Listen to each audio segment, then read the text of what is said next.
If you're thinking about making the move to the South Charlotte area and you're considering two of the most popular areas, Waxhaw, North Carolina, Fort Mill, South Carolina, and really deciding what is the best fit for you, one of the big questions that pops up and deciding factors a lot of times is the taxes. And you're gonna hear the taxes in South Carolina are cheaper. That is true in some senses, but there have been some changes in 2026 you're gonna wanna know about that draw a different picture when it comes to what the cost is of living in both North Carolina and South Carolina, Fort Mill, Waxhaw, and what are the other factors you now need to really keep in mind when considering the two. And that's what we're gonna tackle in this video. I'm Steve Jarrell with the Longleaf Group at eXp Realty, and we're gonna dive in not just the taxes, but also what the schools, if that's an implication for you, are like in these two areas, what the commute is like, and most importantly, what is going on in these areas that you need to know about that are gonna affect your life, your living, your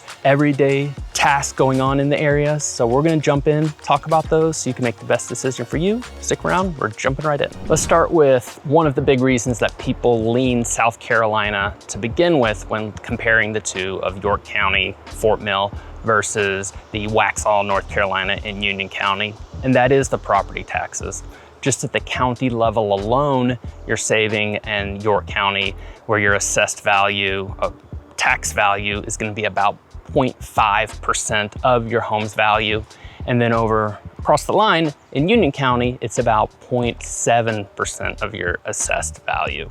And that's just at the county level. And South Carolina has another rule that your property is only assessed for 4% of your home's primary home value, which only very few states that I'm aware of even do that, where you're not even obligated to take care of the school operating costs for the county as well. So your tax rate being 4% is unheard of when it comes to property tax value. So you would assume case closed, taxes win 9 times out of 10, 100 times out of 100.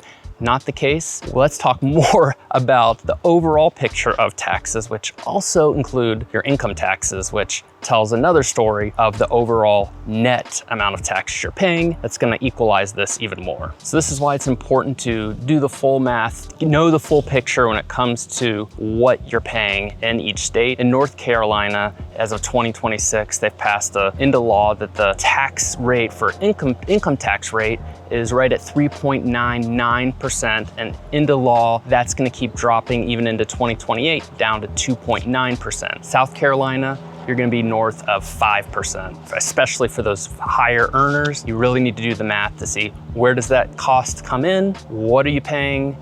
Does it all wash itself out? If it does, which very likely does, we need to do more exploring to see which is the best fit for you when you're comparing the two. Costs and taxes may not be what it all has been cracked up to be over the years. The number 2 point that we're gonna dive into that you need to really understand before making the move is the schools and how it plays out in both of these areas, because both have great schools, but great schools means very different things in each area. In Fort Mill, you have the Fort Mill School District.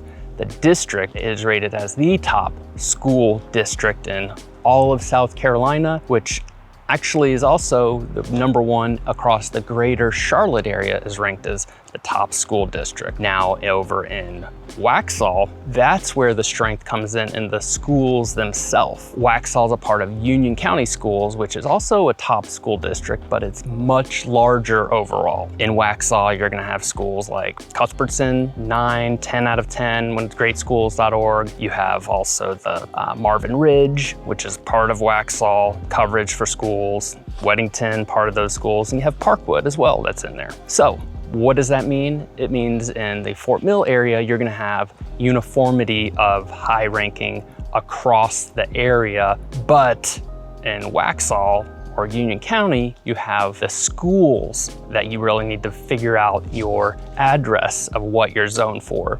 This is gonna make a difference, because schools like Marvin Ridge or Cuthbertson can have a much bigger impact than if you're going to a different school that may have lower rankings that are still good schools, but not going to be nearly what a Marvin Ridge or Cuthbertson or Weddington. An example would be in Millbridge. Half of Millbridge, which is 2,000 homes, could be Cuthbertson High School, another half Parkwood High School. Big difference in the uniformity of those schools across the board, but in Fort Mill, like I mentioned, the whole district is going to be at a higher level as opposed to Union County. Quick timeout. If this is your first time checking out our channel and learning about the South Charlotte area, I'm Steve Jarrell with the Longleaf Group with eXp Realty, and I love helping people just like you every single day make the move to the South Charlotte area, learn about the area, and I'm always happy to jump on a call, jump on a Zoom.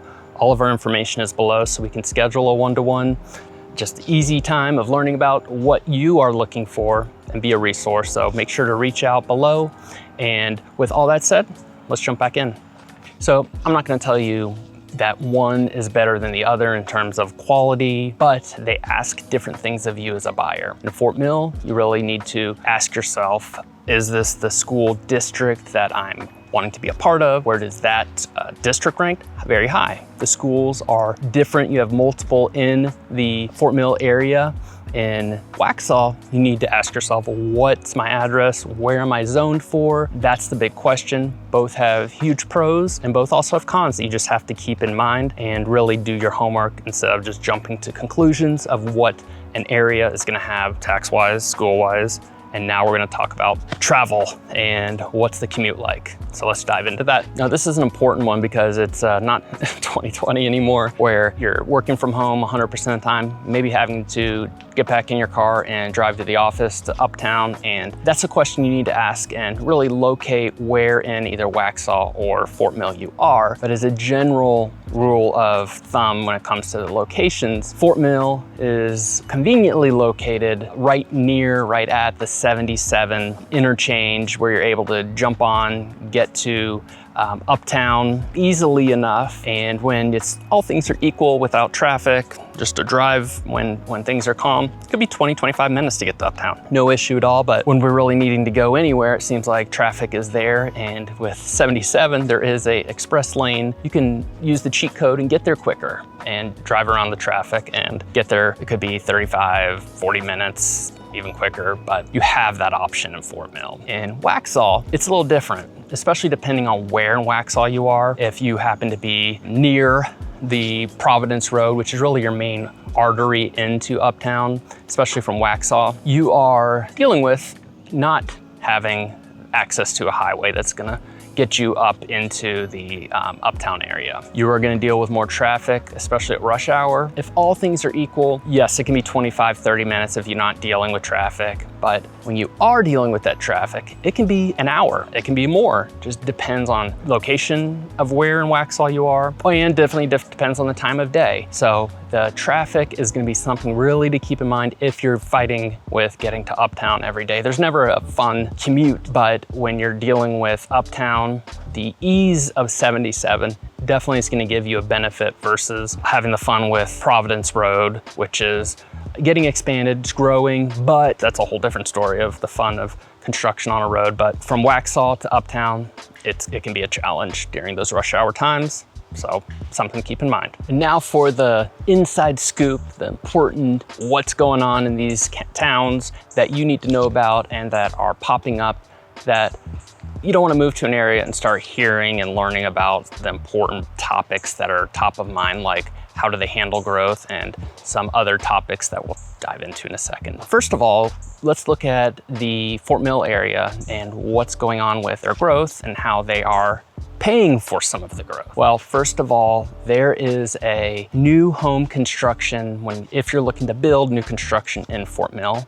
Well, schools are great for a reason and they pay for them, and you have to pay for them. And I mentioned before that it's not necessarily coming from primary home taxes. Well, one of those places is going to come from new construction assessments or fees that are added on when you are building new construction. And that's not cheap. It's right around $30,000 that is added on to the sale of a new construction home in the Fort Mill area. Something to keep in mind that, especially if you're looking at new construction, for resale, You don't obviously worry about that at all. It's not assessed on there, but that's one point you need to look at as a specific item on the docket for Fort Mill. You have that $30,000 little added bonus of building new construction. There's a reason for those impact fees, and that's because of the growth of the schools, the students, which is adding about 1,000 students every year. Actually put a moratorium on new rezoning in the Fort Mill area until September of 2026. So definitely handling the growth different than Waxhaw that we'll talk about, but they are,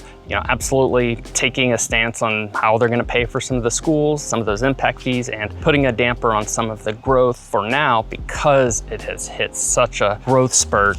And there's only so much support you can give an area without taxing impact fees and also being able to just overall support the growth. Waxhaw, on the other hand, has implemented a new downtown plan into place that we're going to talk about that is changing what the downtown and really overall Waxhaw area is going to experience and handling that growth in a different way that has its perks and could have some drawbacks. And another hot topic in Fort Mill, probably the hottest topic, literally and figuratively, is when it comes to the Silfab manufacturing plant. And that's a whole video unto itself that I will dedicate and really present the facts as impartial as possible. But that's a solar manufacturing plant that has drawn a lot of criticism from locals because of the chemical elements, a lot of different factors that are being brought up, and even litigation around this plant and some of the issues that have been presented to locals. So that is something that definitely comes up, and it's important to get the truth versus the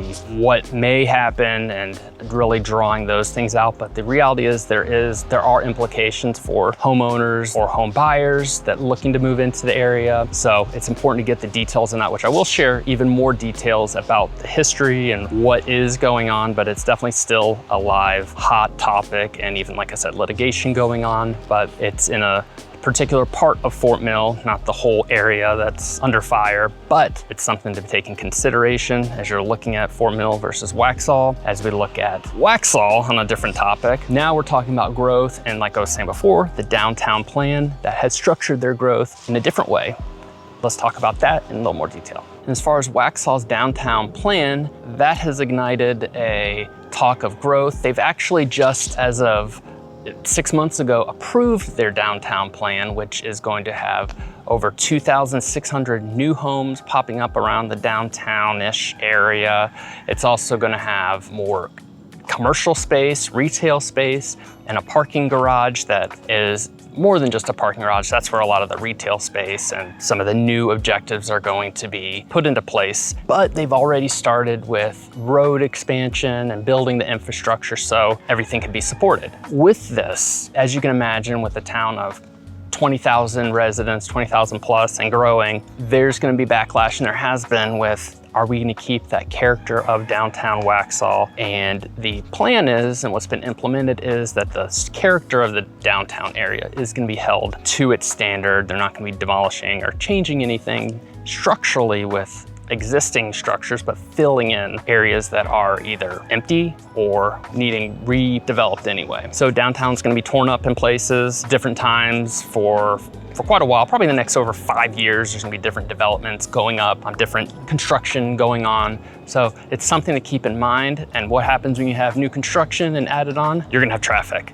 And yes, they're gonna account for some of that at different times, but with growth, new homes coming up, the goal is for home appreciation, more things to do in the downtown, but the trade-off is the potential for some of that character to be lost, but it definitely has opportunities to be renovated. Growth and additional parking is going to be wonderful as well in downtown, but you got to trade off and look at the trade-offs as you're comparing the two for sure. And as I mentioned, two very different ways of going about the development of their towns, and Waxhaw's got full steam ahead on growth. As we close this off, I told you the taxes really aren't the deciding factor for most buyers. It ends up being a wash depending on the pay range or the income range, and the others are going to be the other factors you really need to take into consideration of what's important to you, how your daily life is impacted by commute, by, well, obviously taxes, but the schools, where your address is, all those things that you need to consider,